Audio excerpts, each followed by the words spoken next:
of the hour, Rocco Miller. We've located him. We've found him. We've got him set up, and he's going to help us figure out what we need to know heading into the final night of the regular season here in college basketball. So, Rocco, I'll just kick this off. I know these guys are going to ask about specific teams, but I'll do it this way. Who was the biggest winner, in your opinion, on Saturday? Good to be on with you guys. What's up, John and fellas? First, before I address that question, I just got to say I came on right before the last break ended, and I thought for sure you were talking about Johnny Dawkins because UCF has not won a game since Goodman interviewed Johnny Dawkins. I was confused, but I guess we got multiple.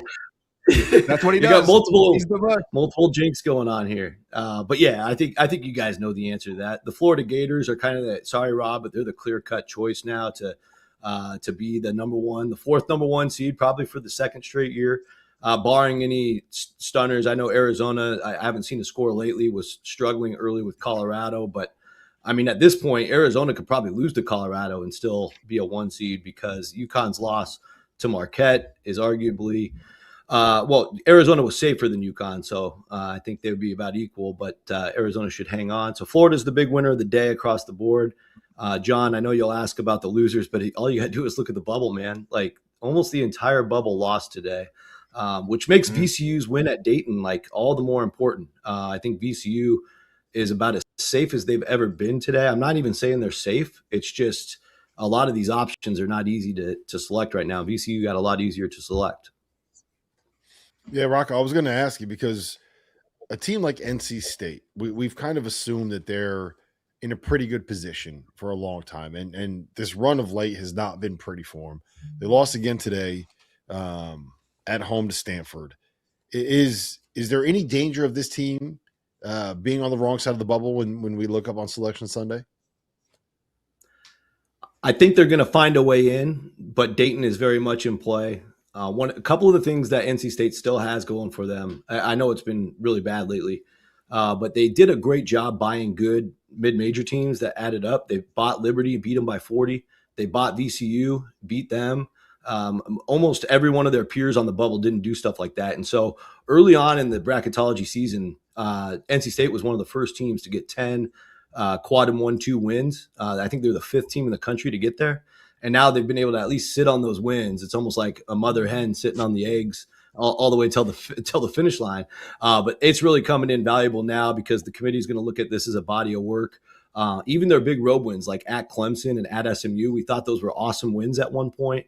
Now we don't even know if SMU is a tournament team. Clemson might not even be wearing white on the first day of the tournament, and then so they're really getting in on these quad wins. They've built up a 15-11 record when you take away quad 4. But don't forget they have a quad 4 loss to Georgia Tech. So NC State's very dicey. I just think when you see, if you were seeing what I'm seeing right now, and you see all the other bubble options, they're still a little bit more attractive, if you can believe it. Mm-hmm. All right, we're going to run through a few more, so you got to tighten it up a little bit. I know that's not tighten your it strength. Up, Rocco. Tighten it up. All right, not my strength. Here we go. Insane. All right, insane. My daughter's Indiana Hoosiers. Any shot? Out. Any shot at this point? How far do they have to go in the Big Ten tournament? They got to get at least to the third day, win at least 2, and then we can revisit it. I think they felt they were about a game behind today. Today's win would have got them about to where they needed to be to barely sneak in. Now they're a couple games behind. So get me to the third day of the Big Ten tournament, and then we can revisit. Keep going, Jeff. Yeah, I mean, keep going. We're going around the horn here. All right. Ohio State, are they a lock? Is Ohio State a lock now? They should be. They should be. As crazy as it is. I mean, I just came on here last week with you guys, and we were all like, they're done. And now all of a sudden they're a lock. So I don't want to call them a lock. You tried to fire Jake Diebler on here, Rocco. You tried to fire Jake Diebler. Clearly, I don't have the power, Rob. I tried, failed miserably. But, Ohio State just winning these games, I mean, that makes them different than most of the bubble. Most of the bubble are not winning any games. And so even though it's a home win, they picked up a decent road win along the way, like at Penn State. But even that matters when the bubble's like really performing so poorly. So Ohio State in a great spot. I'll say at least 80% because I hate the word lock. Rocco, they got to contract. I mean, got to go back to 64. The bubble today was a joke, an absolute joke. I mean, no, it was. Everybody lost. Everybody lost. Texas A&M, luckily, they got one, a triple overtime win in buckyball. Does that put them on the right side of the – like how good do you feel about buckyball in the NCAA tournament in year one in College Station? See, I think they're actually safer than Ohio State because they've been able to do more on the road, and that's more of a traditional stance. But I think the committee still views it that way. They've won at Texas. They've won at Georgia, right? That's better than anywhere Ohio State's won. Ohio State's best road win is Northwestern. So it's pretty easy to take Texas A&M over Ohio State, even though Ohio State's clearly playing better currently. And if you're in the SEC, we learned last year, you're probably going to get the benefit of the doubt, just being real about it. College sports is changing before our eyes, guys. So I'm really tired of fighting the SEC. I'm losing those battles. Yep. Are you going to stick a fork in Auburn today? Is that it? Is that it for Auburn? They have to. Yeah, man. Jeff, they have to have a fork. There's never been a team in history with 16 losses to be selected. I imagine if it's ever going to happen, it's going to be an SEC team. So I guess I have to give them 1 to 10% chance, but it's never happened before. And another thing is a team. I don't have a fork. I don't have a fork, but I have chopsticks. All right, so I'm going to stick chopsticks in Auburn right now. I'm going to officially chopsticks in Auburn. They're out.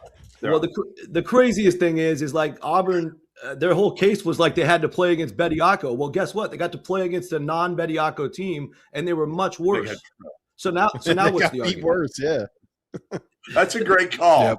That's actually a great call. I didn't think about that. That's why we have Rocco on the network. That's why, because he consistently makes great calls. Hey, Rocco. Appreciate that, John. What about SMU? Did SMU just get booped on the bubble? They've been on the bubble. I felt like the home loss to Miami, and of course getting swept out here in the Bay Area last week put them in some danger. Now they go to Florida State. They're not even that competitive. Florida State dominated that game. And you look at SMU now, they're 3-8 in road games with their best road win at Wake Forest. It's a really dicey proposition on the bubble. Their home wins against North Carolina and Louisville were good. And they, of course, North Carolina was full strength back then. They have a neutral court win against A&M. You could still probably take them, but they have a really poor record away from home, 4-9 overall. Right now they're not a team I would give a tournament grade in favor of if I'm just grading them individually. So I don't think SMU's played their way in at all. You got anything, John? We're being told to ask about Texas as well.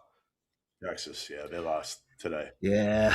I think Texas is going to hang on. Again, tired of fighting the SEC, but they won at Alabama. They won at Missouri. They have an NC State win on neutral court. That actually matters a lot now because they're in the same ballpark as NC State. Played each other, I think, for third place in the Maui Invitational, or fifth place, actually.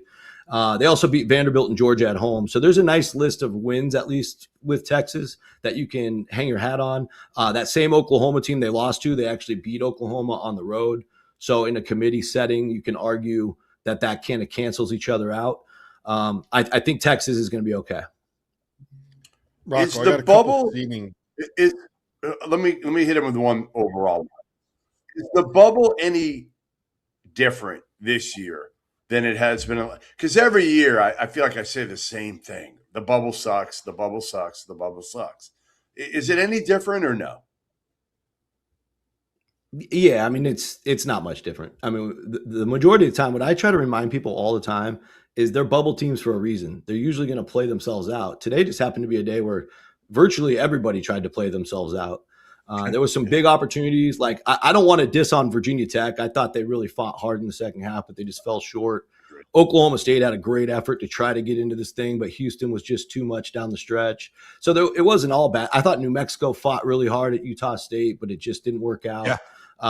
It wasn't all bad, but at the end of the day, I'm looking at my board right now and there's 2 open spots. I have no idea who to put in there. It'd be great to get a couple of bid steals next week. I mean, they're just sitting there like for anybody to take. 2 openings.